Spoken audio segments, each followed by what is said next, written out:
Hi అండి. తోటకూర, చిర్రాకు, గోంగూర,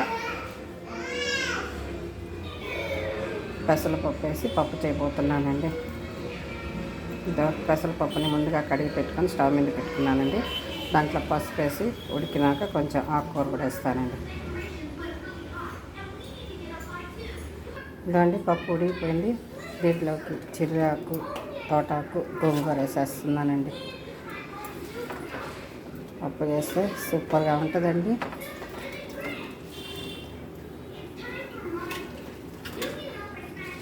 ఉడికిన తర్వాత తిరగబోస్తానండి. ఉడికిపోయిందండి. ఇప్పుడు ఎంపేస్తాను.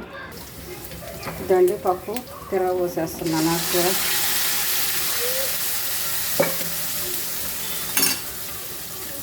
డబల్లోని ఉడకబెట్టుకొని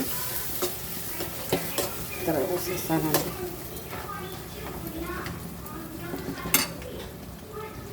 పప్పులోకి నెయ్యి వేసుకొని తిన్నా టేస్ట్గా సూపర్గా ఉంటుందండి.